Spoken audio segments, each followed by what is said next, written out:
Kok tega-teganya orang mau merampok hak-hak dari para pimpinan pondok pesantren di daerah-daerah yang ada di Banten ini. Bahwa saya menyebar hoax, insya Allah saya tidak menyebar hoax.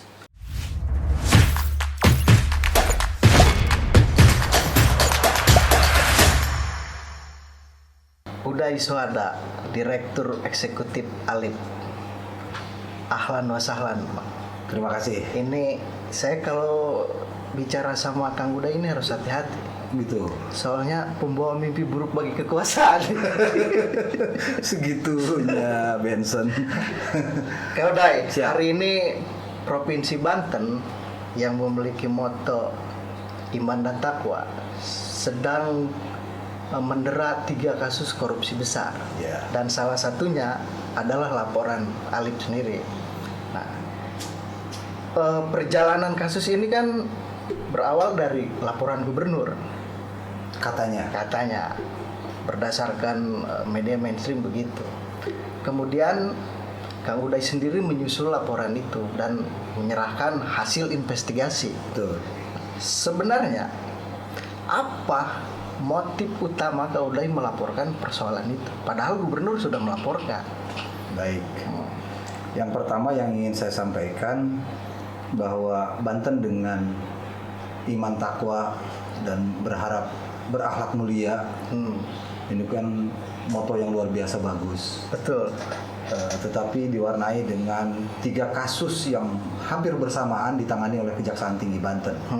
Salah satunya adalah kasus yang saya laporkan diantaranya, yaitu kasus dugaan adanya tindak pidana korupsi dalam dana hibah untuk pondok pesantren dari Kesra Pemprov Banten tahun 2018 dan tahun 2020. 2 tahun. 2 tahun APBD. Sedangkan yang gubernur hanya 2020. Katanya begitu, karena saya sendiri kan melakukan investigasi sejak bulan Desember tahun 2020.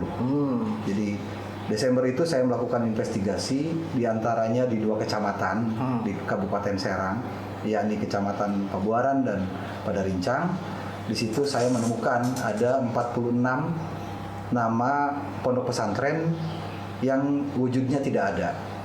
Tentu di Kecamatan Padarincang dan Pabuaran itu yang real ada, tetapi dari list yang ada, Dari list daftar penerima gitu ya, saya temukan 46 diantaranya adalah fiktif, alias tidak ada wujudnya, namanya ada gitu. Tetapi ketika konfirmasi ke masyarakat setempat, lembaga-lembaga yang saya sebutkan tadi tidak diketahui oleh publik keberadaannya, goib.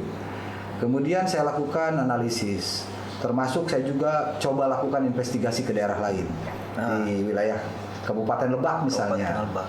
Juga saya temukan informasi-informasi yang kemudian saya coba telusuri ke sana dan ada dugaan pemotongan. Ya, jadi ada 2 motif. Nah, kemudian pihak kejaksaan kemudian setelah melakukan pemeriksaan terhadap para saksi dan langsung menetapkan salah seorang tersangka di awal, saudara ES itu. Iya. Karena ditemukan fakta di Labuan, Kecamatan Labuan, Kabupaten Pandeglang, itu ada 8 ponpes penerima hibah tahun 2020 yang semestinya mereka terima 30 juta masing-masing, ternyata hanya menerima 15 juta yang disebut belas mangka tadi. Yang entah dari mana saya juga dapat informasi 8 slip setoran ke bank yang dibalikkan oleh saudara ES tersangka itu kepada pimpinan pondok pesantren, itu menunjukkan fakta bahwa memang telah terjadi pemotongan di antaranya. Dan pemotongan ini tidak semuanya sama, variatif. Ada yang 15 juta tadi, ada yang cuma 2 juta, ada yang 5 juta, ada yang 10 juta. Jadi variatif. Nah, jadi apa sih motif utama Uday membawa persoalan ini ke aparat penegak hukum? Khawatir ada anggapan hanya ingin menyaingi gubernur karena telah melaporkan. Oh gitu. Tidak, kalau soal gubernur mengaku melaporkan persoalan ini ke Kejaksaan Tinggi, ya saya sih bersyukur, alhamdulillah gitu. Kalau benar ya, karena ingat ini subjek hukum. Betul. Pelapor adalah seseorang. Iya. Ya, kita lepaskan itu. Tetapi setelah saya coba analisis, ya Allah ya Rabb, jatah hak saudara-saudara kita, para pimpinan pondok pesantren di Banten ini, kok berani-beraninya ada yang memangkas? Kok tega-teganya orang mau merampok hak-hak dari para pimpinan pondok pesantren di daerah-daerah yang ada di Banten ini? Kenapa demikian? Saya ingat betul waktu kecil, waktu saya SD itu belajar ngaji ke tetangga, ke Ustadz almarhum, Allahumma almarhum Ki Mukhtar namanya. Saya kan mereka bikin kobong, tidak peduli dengan ijob, tidak peduli dengan badan hukum, tidak peduli dengan NPWP, nomor rekening, karena tujuan mendirikan di pondok pesantren itu adalah untuk mendidik anak-anak di sekeliling beliau, di sekeliling mereka. Dulu paling saya iuran ini minyak tanah untuk penerangan karena ngajinya kebanyakan malam gitu. Saya merasakan betul bagaimana para ustadz, para kiai, para pimpinan pondok pesantren, terutama pimpinan pondok pesantren tradisional Salafiyah yang bertebaran di berbagai desa pelosok kampung, itu memang kesulitan. Mereka hadir sebelum bangsa ini berdiri sebagai negara. Betul. Ya kan? Dan mendidik anak-anak bangsa dengan menyiapkan sumber daya manusia melalui modal dasar agama tadi, pondasi agama. Nah, dari situ ya Allah, kok ada oknum-oknum yang memanfaatkan celah-celah ini untuk dikorup. Maka dari situlah saya berbulat tekad, bismillah, ya Allah, ridhoilah hamba untuk mengambil langkah. Pertanggal 14 April tahun 2021 saya melangkahkan kaki ke Kejaksaan Tinggi Banten. Jadi itu langkah pertama saya. Dan kemudian alhamdulillah besoknya Kejaksaan Tinggi Banten melakukan pemeriksaan terhadap ES dan sorenya langsung ditahan, ditetapkan sebagai tersangka. Saat itu pula Pak Kajati, Pak Asep Mulyana menyebutkan bahwa ada 2 dugaan dalam tindak pidana korupsi di lingkungan Pemprov Banten, dalam hal ini Biro Kesra, terkait dengan hibah untuk Ponpes. 1 dugaan pemotongan, pemangkasan, yang kedua dugaan lembaga-lembaga yang fiktif yang berdasarkan hasil investigasi alif, dan tentu saja pihak Kejaksaan Tinggi Banten juga melakukan investigasi sendiri, sebagaimana teman-teman media juga melakukan hal yang sama. Ya, kita tahu media-media nasional juga melakukan investigasi ke sejumlah titik. Teman-teman media lain juga melakukan investigasi ulang terhadap yang saya temukan di lapangan di wilayah itu, dan ya lagi-lagi hasilnya akurat, hasilnya sama. Jadi artinya motif pertama saya adalah jangan sampai kehadiran negara, perhatian dari pemerintah terhadap pimpinan ataupun santri yang bertebaran di berbagai pelosok Banten, ke depan jangan sampai ada yang dipangkas lagi. Saya membela para pimpinan pondok pesantren dan para santri untuk ketika mendapatkan bantuan kelak dari manapun itu utuh. Kalau 30 juta ya 30 juta, kalau 20 juta ya 20 juta. Kalau memang tidak ada ya nggak boleh lagi, harus real ada pondok pesantrennya. Yang ditemukan sekarang ya fiktif, ya ada pemotongan.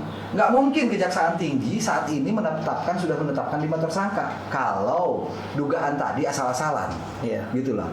Pak Kajati sendiri juga bilang, ya dugaannya adalah ada lembaga-lembaga fiktif, ada lembaga-lembaga orang-orang oknum-oknum tertentu yang memanfaatkan situasi ini untuk mendapatkan keuntungan dari situ. Tapi dari salah satu persyaratan mendapatkan dana hibah ini kan harus memiliki izin operasional. Persis. Kemudian itu akan diverifikasi ke lapangan. Mestinya. Apakah ada wujud dari pondok pesantren? Nah, ini kan aturan dibuat sudah jelas. Ya. Tetapi kalau saya bicara ini seperti sejarah berulang. Betul. Karena rentetan kasus dari 2011 kalau tidak salah. Benar. Masih sama dana hibah. Nah, apa kira-kira penyebab utama hal ini bisa terjadi lagi? Pertama, saya adalah pelapor atas perkara yang pernah terjadi tahun 2011. Tahun 2011 Pemprov Banten itu mengeluarkan kebijakan memberikan bantuan hibah bansos kepada 221 lembaga sosial keagamaan, tidak semuanya pondok pesantren. Dan nilainya fantastis, 340 miliar saat itu. untuk 221 lembaga penerima. Kemudian saya investigasi, ya sama persis. Makanya dejavu ini, peristiwa lalu terulang kembali, peristiwa yang sangat buruk itu terulang kembali. Artinya saat itu ada lembaga-lembaga yang fiktif, ada lembaga-lembaga yang dipangkas. Saya masih ingat betul contoh-contoh lembaga-lembaga fiktif pada tahun 2011. Ada Laksospol, ada Lakpas. Mereka menerima duit 300 juta, 500 juta, bahkan ada yang 1 miliar. Kemudian P3N di Kabupaten Pandeglang itu menerima 1,3 miliar, dicairkan oleh ketua P3N-nya itu dengan orang Kesra. Setelah dicairkan, dia disuruh pulang dengan hanya mendapatkan uang 300.000 rupiah. Bayangkan, selebihnya nanti katanya dibagikannya di biro Kesra saat itu. Dan terbukti almarhum ZM salah satu dari sekian orang yang sedang menjalani dan sudah menjalani proses hukum atas putusan pengadilan bahwa bersalah. Gitu, artinya terbukti itu. Ada korupsi di situ, ada yang fiktif, ada yang pemotongan. Nah, terjadi pula lah di sini. Nah, kemudian kalau kita runut di APBD tahun 2018, 66 miliar digelontorkan oleh Gubernur Banten. Ya, saya nggak tahu dasar hukumnya apa. Kepada mana? Kepada lembaga penyalur. Dalam hal ini dua fungsi sekaligus, lembaga penerima hibah sekaligus lembaga penyalur hibah untuk Ponpes, yaitu FSPP, Forum Silaturahmi Pondok Pesantren. Saya ingin mempertanyakan dasar hukumnya. Apa kompetensi dari FSPP sebagai sebuah lembaga? Apakah punya experience, pengalaman dalam hal menyalurkan bantuan-bantuan hibah? Yang kedua soal database. Apakah mereka memang dari dirinya sendiri punya database? Karena informasi dari Sekjen FSPP, mereka bekerja sama dengan Kemenag. Apakah misalkan hal ada oknum ketika ini kan FSPP ini tergabung dari kumpulan pondok pesantren, mereka pasti yang kumpulan ini mengajukan. Nah, tetapi pada kenyataannya khawatir ada oknum ketika misalkan ada satu pesantren tidak punya ijob, kan itu tidak bisa dapat bantuan. Betul. Digantikan dengan nama pesantren lain, tetapi wujudnya tidak ada. Bisa jadi begitu. Makanya inilah yang sedang ditangani oleh Kejaksaan Tinggi Banten. Mana lembaga yang fiktif, mana lembaga yang real ada tapi dipotong. Gitu loh. Jadi kembali ke tahun 2018 itu, kan dasarnya adalah permohonan, pengajuan dari FSPP. Mereka mengajukan, mereka mengajukan tahun 2017 ke Pemprov Banten sekitar 70 sekian miliar, gitu. Kemudian di ACC-nya adalah 66, sekian miliar. 66 itu 3,8 miliar untuk biaya operasional FSPP. 38 miliar. 3,8. 3,8. 62 miliar sekian dibagi-bagikan ke sekian ribu pondok pesantren 20 juta. Jadi makanya saya bertanya, apa kompetensinya lembaga ini sebagai lembaga penerima sekaligus lembaga penyalur? Kenapa tidak langsung dari Biro Kesra kepada pondok pesantren masing-masing misalnya? Atau dalam hal ini kenapa tidak bekerja sama dengan Kemenag yang punya data emis, yang punya data ijob, yang berhak untuk mengeluarkan ijob itu kan dari Kemenag. Dan harus diingat bahwa penerima hibah itu ada syaratnya. Salah satu syaratnya ya badan hukum. Badan hukumnya sudah berumur 3 tahun minimal. Kemudian ada emis, ada ijob, ada NPWP, ada segala macam di dalam persyaratan itu. Nah, terpenuhi atau tidak itu? Kemudian payung hukumnya gubernur ini apa? Kok bisa menyalurkan kepada FSPP? Karena FSPP yang mengajukan itu. Betul. Tetapi pertanyaannya, undang-undang tentang pondok pesantren lahir tahun 2019. Ya. Jadi Undang-Undang nomor 18 tahun 2019 tentang pesantren itu lahir tahun 2019. Kemudian Gubernur Banten membuat Pergub nomor 10 tahun 2019. Nah, kalau itu cantolannya jelas tuh untuk 2020, 2021. Nah, yang 2018 cantolan hukumnya apa? Gitu loh. Dan 2020 realisasinya dari Biro Kesra kan langsung ke masing-masing pimpinan pondok pesantren. Iya. Gitu loh. Dan harus diingat juga bahwa di situ pihak FSPP membantah ada pemotongan. Yang ada diakuinya adalah uang solawat gitu. Saya nggak tahu dalam terminologi Islam solawat yang saya baca itu artinya permohonan, doa atau sholat. Sementara di dalam terminologi hukum tidak dikenal istilah dana solawat. Yang ada ya mungkin gratifikasi, yang ada pemotongan atau pungli dan seterusnya. Nah, jadi itulah pertanyaan dasar saya untuk APBD tahun 2018. Begitu. Tapi mungkin bisa saja yang disebut pemotongan ini kan kalau dari alur cerita penyidikan Kejaksaan Tinggi, uang itu sudah masuk rekening, tapi ada yang menjemput dan memberi. Betul. Bisa jadi bahwa itu ucapan terima kasih untuk seseorang, karena kita tahu bersama kan bahwa banyak ponpes Salafiyah yang menerima dana itu, ya. Dan mungkin khawatir tidak bisa membuat pengajuan atau pelaporan. Ya. Itu kan bisa saja terjadi, jadi ucapan terima kasih. Ucapan terima kasihnya bagi dua begitu. Wih, keren banget, baik sekali gitu loh. Hasil investigasi teman-teman media, ya termasuk media TV, itu kan sudah menunjukkan bahwa belas mangkap, gimana tuh? Ya bagi dua, ya kok bisa rahmat gitu loh. Itu sukarela, masa begitu gitu loh dari pengakuan dari orang yang di wilayah Kecamatan Labuan nih, fakta gitu loh.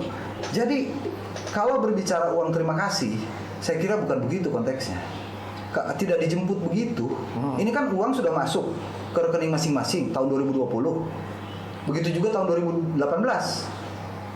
Proposalnya dibikin kapan? Apakah proposal dari masing-masing lembaga penerima dibikinkan duluan? Atau beberapa bulan kemudian setelah dicair?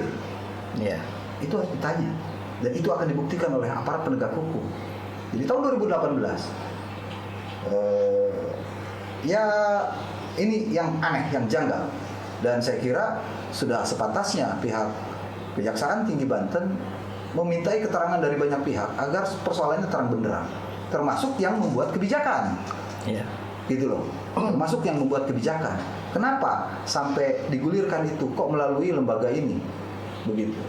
Terus yang berikutnya, ya alhamdulillah setelah kita lapor per tanggal 14 April tahun 2021, tanggal 15 April Kejaksaan Tinggi Banten kemudian menetapkan RS sebagai tersangka yang pertama, disusul kemudian 2 orang lagi, disusul kemudian pejabat yang ada di lingkungan Pemprov, yakni ex atau mantan Kabiro Kesra dan pejabat di lingkungan Biro Kesra Provinsi Banten yang itu ada hubungan antara tahun 2018 dan tahun 2020. Nah, jadi sekali lagi langkah saya ini saya lakukan, saya ambil adalah untuk bagaimana ikhtiar ini berhasil. Si maling-maling, si rampok-rampok oknum-oknum tadi yang memanfaatkan pondok-pondok pesantren itu bisa disikat habis. Dia harus bertanggung jawab atas kelakuannya atau perbuatannya yang tadi melanggar hukum, ya kan, tindak pidana korupsi, agar ke depan ketika pemerintah negara hadir lagi memberikan bantuan kepada pondok-pondok pesantren itu utuh diterima. Tidak ada modus-modus. Tidak ada modus-modus, apalagi tadi lembaganya fiktif. Iya kan, ini tentu saja skenarionya nggak tahu siapa yang membuat. Saya yakin tidak akan lepas dari Biro Kesra Pemprov Banten, karena datanya ada di situ kemudian. Artinya rangkaian ini terencana, sangat terencana. Harus diingat, kenapa dejavu yang disebutkan tadi? Ini pengulangan peristiwa.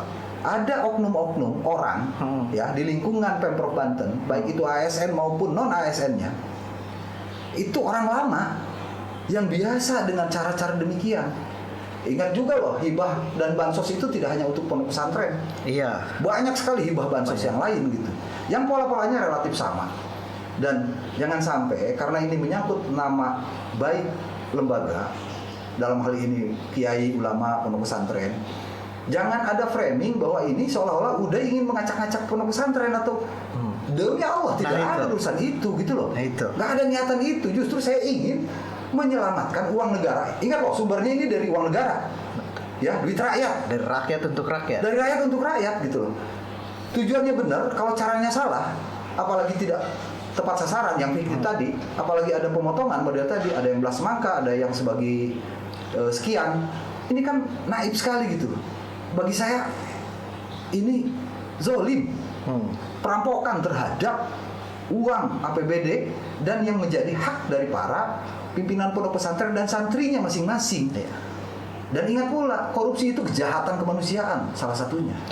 Yang harus kita lawan bersama. Yang saya takutkan mereka oknum ini berani membuat melanggar hukum untuk dana hibah pondok pesantren, apalagi yang lain nih. Pesantren yang notabene-nya pendidikan moral untuk generasi daerah Banten masih dilakukan, apalagi yang lain bukan untuk pondok pesantren. Iya. Saya boleh sambil minum? Siap. Berat juga yang ngomongin kasus korupsi. Boleh ngabako? Apa tuh ngabako? Ngabako itu ngarokok sambil bahas korupsi. Boleh? Boleh. Apa sih yang ngebuat kau udah itu? Alhamdulillah. Aduh, biar ngebul gitu kan. Hasil saya nanti malam yang jadi mimpi buruk nanti kalau nggak dibolehkan. Enggak lah. Kita buat santai saja gitu. Tapi kau udah ngomong-ngomong, emang nggak bosen menjerain banyak orang? Saya tidak bertujuan dan berniat untuk memenjarakan orang. Ingat ya, tidak ada satupun tujuan saya untuk memenjarakan seseorang. Sejak zaman gubernurnya Pak Joko Munandar, saya mengkritisi. Saya salah satu pelapor untuk urusan dana perumahan DPRD Provinsi Banten waktu itu. Seluruh pimpinan DPRD Banten di penjara, sebagian besar anggota DPRD Banten di penjara, ya, Sekwan di penjara, meninggal di tahanan. Wakil Ketua DPRD Provinsi Banten saat itu juga meninggal di penjara. Karena saya bukan kepada orangnya, tapi kedudukan yang bersangkutan sebagai pejabat. Artinya perilakunya gitu loh. Jadi jangan dicampur adukan mentang-mentang oh ini pondok pesantren, seolah-olah pondok pesantren itu tempatnya para koruptor. Tidak begitu pemaknaannya, tapi saya ingin membersihkan dari oknum-oknum yang memanfaatkan pondok pesantren untuk mengambil. Mungkin kesannya kecil. Oh, biasa kok, satu pesantren cuma 2 juta. Kali 4.000, 8 miliar, Pak. Oh iya. Iya kan? Apalagi kalau lebih dari itu. Tadi 15 juta. Kalau itu di satu wilayah misalnya ada sekian ratus pondok pesantren, kali itu miliaran. Dan dinikmati oleh segelintir orang untuk memperkaya dirinya atau orang lain. Di situ kalau buat beli bakso banjir itu banjir semua. Bayangkan gitu loh. Tahun 2020 117 miliar. Tahun 2018 66 miliar. Itu besar. Nah, teman-teman pengusaha yang ingin ikut tender 200 juta ke atas saja harus tender, harus segala macam. Ya kan? Ini enak amat gitu loh. Oknum-oknum ini, mereka dengan leluasannya. Bayangkan untuk hak dari para pondok pesantren saja mereka berani memanfaatkan situasi ini. Bagaimana dengan persoalan lain? Dan kita harus hentikan semua. Jadi ini juga bagian dari ikhtiar saya untuk melakukan pendidikan politik, pendidikan hukum terhadap kesadaran publik, civil society, bahwa kita punya hak untuk melakukan semacam kontrol terhadap penyelenggaraan pemerintahan. Sepanjang baik kita apresiasi. Tadi tujuan Pak Gubernur memberikan bantuan kepada pondok pesantren, alhamdulillah ya Allah. Tapi dengan kenyataan di lapangan begini, temuan pasti harus kita diamkan. Kalau ini tidak dihentikan sekarang, saya yakin akan terus berulang. Dan itu hanya menguntungkan segelintir orang, dia aman dari jeratan hukum, sementara para pimpinan pondok pesantren yang dengan ikhlasnya mendirikan pondok pesantren, mendidik anak-anak mereka, mendapat perhatian dari negara, tapi dipangkas, disunat, gitu loh. Ini harus kita hentikan bersama. Ya, ini kan bagian dari ikhtiar kita kan masyarakat ini. Ya, betul. Untuk menciptakan pemerintahan yang bersih dari korupsi ya. Itu kan sesuai dengan janji-janji Pak WH dan Andika. Iya. Iya kan? Iya. Di sisi lain Pak WH kurang gimana baiknya? Iya. Meningkatkan tunjangan kinerja para ASN. Betul. Ya kan? Itu untuk kesejahteraan agar dia tidak korupsi. Ya. Tapi faktanya ada. Ya. Nah, itu apakah kegagalan dari reformasi birokrasi atau akhlak dari ASN sendiri? Kegagalan dari reformasi birokrasi. Ya. Kenapa demikian? Ini soal aspek moral, aspek mentalitas, ya, aspek personal. Yang namanya harta, kekayaan, nafsu untuk memiliki kekayaan, itu ibarat kita minum air laut. Diseruput, bahkan minum segalon pun, rasa dahaga tidak akan hilang. Yang ada ya sampai betus, sampai meledak itu perutnya, rasa haus tidak akan hilang. Itulah haus akan uang. Jadi dengan cara apa kita melakukan mengatasinya? Di seluruh elemen penegak hukum, dari mulai KPK, ada Korsubgah. Iya. Di kepolisian ada yang preventif itu. Di kejaksaan juga ada. Mestinya itu dimanfaatkan oleh pemerintah daerah untuk tadi mengontrol, mengawal jangan sampai terjadi tindak pidana korupsi atau penyimpangan. Gitu loh. Itu bisa diminta kok. Pak Jenderal Rudi di Polda saya kira punya sumber daya untuk bagaimana agar membantu itu. Di Kejaksaan Tinggi juga pasti punya tim yang disiapkan untuk tadi mendampingi, mengontrol dalam perjalanannya supaya tidak terjadi penyelewengan. Karena dalam posisi seperti ini, kesempatan untuk terjadinya penyelewengan itu selalu ada. Iya. Apalagi ini sudah berulang, motifnya sama, begitu. Jadi sekali lagi saya tidak ada niatan untuk memenjarakan orang. Saya ingin menegakkan hukum, saya ingin agar sisa umur saya ada manfaat buat orang banyak. Kemudian nggak peduli saya jadi apa, jadi seorang budaya aja sebagai warga masyarakat Banten, begitu. Yang sayang kepada ulama, yang sayang kepada santri, yang sayang kepada tanah kelahiran saya ini, agar sudahi korupsi ini. Karena Banten sekarang saya nyatakan darurat korupsi. Tadi itu dalam waktu hampir bersamaan 3 persoalan disikat habis, gitu kan, sedang dijalankan. Tugas kita sekarang adalah mengontrol, mengawal aparat penegak hukum. Pak Kajati langsung minta kemarin pada saat beliau bertemu dengan para ulama. Nah, begitu. Itu disampaikan. Itu bagian dari supporting dari para ulama kepada aparat penegak hukum. Untuk apa? Untuk ajak, untuk konsisten, berdiri tegak, lurus, menegakkan hukum, memberantas korupsi, supaya ke depan ada efek jera bagi pelakunya, oknum-oknumnya, kemudian bagi yang lain juga. Oh iya ya, jangan nih kalau ini sudah ada kejadian tuh, kita jadikan pelajaran agar tidak terjadi lagi. Oh iya ya, saudara-saudara kita ini pimpinan pondok pesantren, mereka berjibaku tanpa gaji, tanpa apa-apa. Kadang di pondok pesantren salafiyah itu makan aja ya dari kiainya. Iya betul. Gitu loh. Beda dengan pondok pesantren yang modern, daftarnya aja puluhan juta, ya kan? Nah ini juga ke depan harus ada perubahan dalam soal regulasi untuk perhatian terhadap pondok pesantren agar tepat sasaran dan memang terasa hasilnya. Pengawalan terhadap penyaluran ini juga harus benar-benar dikawal dan diperhatikan khusus. Persis, karena itulah media dalam hal ini juga punya kontribusi luar biasa.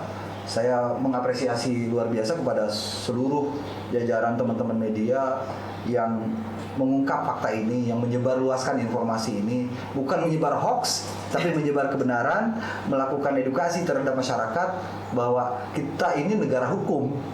Maka ayo kita ikuti proses hukum, gitu loh. Tidak membuat framing, tidak membuat justru persoalan jadi bias. Yeah. Fokus kita adalah bagaimana agar aparat penegak hukum dia berdiri tegak. Mari kita support. Supportnya kalau para kiai dengan doa, dengan datang memberikan dukungan moral. Model teman-teman jurnalis, teman-teman NGO yang sayang terhadap bangsa ini, ya kalau ada data akurat kita berikan, kita support mereka. Inilah salah satu fungsi kita, dan itu akan membuat aparat penegak hukum menjadi lebih percaya diri bahwa hukum harus ditegakkan. Di mana-mana itu akan selalu ada oknum, di lembaga atau di lini manapun. Misalnya di APH aja ada oknum ditemukan, kan begitu. Di lingkungan Kejaksaan Tinggi ada oknum, di kepolisian ada oknum, di kejaksaan ada oknum, di DPR RI ada oknum.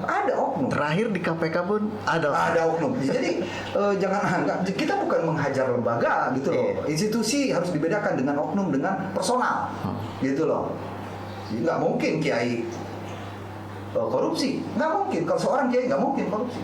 Ustadz gitu nggak mungkin korupsi. Begitu. Tapi ngomong-ngomong soal hoax, Ya. Kau Dai tadi, ada video yang viral terkait apa pembelaan tidak adanya ponpes fiktif, dan itu fitnah, dan itu ditujukan langsung terhadap diri Kang Uday sendiri. Ya, saya nggak apa-apa dituding menyebar hoax begitu. Tetapi data yang saya dapatkan di lapangan itu harus saya pertanggungjawabkan memang di mata hukum, gitu loh. Jadi dasar saya adalah hasil investigasi, dan bahwa tudingan itu adalah hoax. Kita lihat saja nanti di Kejaksaan Tinggi Banten. Sekali lagi, Pak Kajati di awal memberikan penjelasan dugaan atas korupsi di hibah untuk ponpes ini adalah pertama data fiktif penerimanya, yang kedua adalah pemotongan. Nah, soal yang fiktif tentu tidak semua di Kecamatan Pabuaran, di Kecamatan Padarincang real banyak sekali yang real. Banyak yang real. Ada juga yang tapi ada juga yang saya temukan tadi, ya, yang lainnya itu yang fiktif. Ada namanya tapi tidak ada wujudnya di sana, gitu loh. Dan itu diulang oleh teman-teman lain gitu untuk melakukan investigasi atas temuan yang saya dapatkan di lapangan untuk validasi. Tentu itu adalah petunjuk buat aparat penegak hukum gitu, yang berhak untuk menyatakan itu kemudian dia pasti atau tidak, mari kita buktikan nanti di pengadilan. Ya kan, ketika ada kekuatan hukum yang tetap dari majelis hakim terhadap para tersangka dan terdakwa. Nah, yang saya ingin sampaikan di sini adalah kalau misalnya pihak-pihak tadi, pimpinan pondok pesantren menyatakan bahwa lembaga-lembaga yang saya sebut adalah lembaga tidak fiktif, ada, ya mari kita buktikan begitu. Bahwa saya menyebar hoax, insya Allah saya tidak menyebar hoax, gitu loh. Tetapi yang ingin saya sampaikan di sini adalah siapapun di antara kita, para pimpinan pondok pesantren, para santri, para ulama, jangan sampai mau diprovokasi, jangan sampai mau diarahkan oleh segelintir orang yang punya kepentingan tertentu untuk membiaskan dari persoalan penegakan hukum di Kejaksaan Tinggi Banten. Jadi saya nggak mau persoalan ini jadi bias, gitu ya. Saya akan istiqomah fokus kepada penegakan hukum, tidak mau terbawa arus oleh isu-isu yang dikembangkan kemana-mana, ditunggangi kepentingan politik lah, ditunggangi ini itu dan sebagainya. Saya istiqomah untuk urusan korupsi, saya harus selalu hadir di Banten. Jadi para ustadz, para ulama, para kiai, para pimpinan pondok pesantren, sekarang lebih baik mari kita hormati proses hukum, kita kawal Kejaksaan Tinggi Banten untuk menegakkan hukum sebagaimana yang disampaikan oleh Abuya Dimyati, kemudian Kiai Haji Son Haji, Kiai Haji Matin Syarkawi, Kiai Haji Yusuf, Kiai Haji Mbai, Kiai Haji Sadeli, dan para kiai lain yang saat kemarin silaturahim dengan Pak Kajati, dengan Pak Wakajati, dengan Pak Asintel di Kejaksaan Tinggi Banten, bahwa yuk kita support, kita doakan agar hukum tegak, gitu kan. Jangan kita membuat gaduh, kemudian mengalihkan konsentrasi kita di luar urusan hukum, karena ini adalah murni persoalan hukum. Kita harus sudahi oknum-oknum yang berkeliaran selama ini memangsa hak-hak dari para bapak-bapak, saudara-saudaraku semua. Untuk ke depan tidak boleh lagi ada pemotongan serupiah pun. Karena bantuan ini terus berjenjang. Ya, bahkan 2021 juga kan sesungguhnya 2021 sudah dianggarkan per pondok pesantren 40 juta rupiah. Lebih baik di-keep dulu, diamankan. Biar apa tadi? Pertama, biar tepat sasaran, tidak ada lagi lembaga yang dipotong, lembaga pondok pesantren yang dipotong, tidak ada lagi lembaga yang fiktif. Kemudian saya kira ini harus dirubah ke depan, aturannya, sistemnya, ya. Jadi tujuannya sudah bagus, tapi kalau saya perhatikan kemampuan APBD ini kan terbatas. Betul. Misalnya per tahun hanya mampu menyalurkan uang 100 miliar, maka harus dibuat skala prioritas. mana pondok pesantren yang betul-betul butuh, memprihatinkan untuk diberikan bantuan. Tidak dibuat dia disamaratakan. Misalnya saya punya pondok pesantren Al Suhadaiyah, punya santrinya cuma 3, kobongnya masih bagus. Saya dapat 30 juta atau 40 juta tahun ini misalnya. Iya. Bensoniah misalnya ponpes punya 100 santri, gitu kan. Kemudian dibagi juga 30 juta rupiah. Saya kira tidak proporsional itu. Dan kondisi kobongnya misalnya memprihatinkan, sanitasinya buruk. Kan mestinya kita bikin skala prioritas. Database-nya benerin, gitu loh. Kita sekarang sudah punya IT yang canggih, yang bisa dimanfaatkan untuk punya database. Ini kategori pondok pesantren salafiyah yang memang memprihatinkan kondisinya. Butuh apa? Oh, dia butuh kobong yang relatif semi permanen, butuh sanitasi. Oh, ini prioritaskan tahun depan misalnya. Berapa kebutuhan pondok pesantren A ini? 100 juta. Anggarkan dia 100 juta. Yang si Udai tadi, ya cukup 10 juta. Karena apa? Dia cukup butuh sanitasi gitu ya, kamar mandi. Ya udah, anggarkan 10 juta untuk pondok pesantren Udai. Itulah yang adil menurut saya. Jangan dibuat sama rata begitu. Apalagi jika juga penerimanya pondok pesantren yang modern. Iya. 20 juta, 30 juta, 40 juta itu tidak akan terasa oleh santrinya. Uang daftarnya aja ada yang sampai 40 juta di Banten ini, pondok pesantren. Ya kan? Untuk masuk ke pondok pesantren tertentu itu 30 juta, 40 juta, 15 juta, 10 juta. Apa maknanya 30-20 juta lagi itu? Iya. Nggak akan terasa. Tapi bagi mereka, saudara-saudara kita pondok pesantren salafiyah yang berada di kampung-kampung, di pelosok desa, itu memprihatinkan kebanyakan. Tadi kobongnya memprihatinkan, sudah doyong, sanitasinya buruk, makan saja mereka tergantung kiai. Karena tidak ada pungutan biaya begitu seikhlasnya. Kadang-kadang nyuri ayam kiai. Nah, gitu. Nah, itu pengalaman jangan-jangan. Jadi, saya kira ke depan regulasinya harus dirubah, ya. Daripada kita kemampuan APBD-nya terbatas hanya 100 miliar per tahun misalnya, kemudian dibagi rata begitu untuk 4-5 ribu, nggak akan terasa. Lebih baik, tahun 2022 ini 100 miliar untuk hanya 500 ponpes misalnya, salafi. Mendingan itu, akan terasa betul itu manfaatnya oleh saudara-saudara kita yang ada di masing-masing pondok pesantren salafiyah atau pondok pesantren tradisional. Karena mendidik anak-anak kita harus dimulai dengan basic moral agama. Itu penting banget agar ke depan generasi penerus kita ya terlepas dari kebodohan, kemiskinan, dan tadi sifat-sifat buruk manusia, keserakahan, ingin memperkaya diri sendiri dengan cara-cara yang tidak baik, salah satunya dalam bentuk korupsi. Siap. Terima kasih Kang Udai telah sempat hadir dan Sami-sami. bincang-bincang di sini. Ini adalah bagian dari ikhtiar kita Betul. untuk menyumbangsihkan terhadap perkembangan daerah. Dan saya berharap cita-cita Panding Pader Provinsi Banten yang meletakkan moto iman dan takwa itu terhadap yang kuasa tidak bergeser iman dan takwa terhadap kekuasaan. Amin. Sepakat. Terima kasih Kang Udai. Sami-sami. Sami-sami.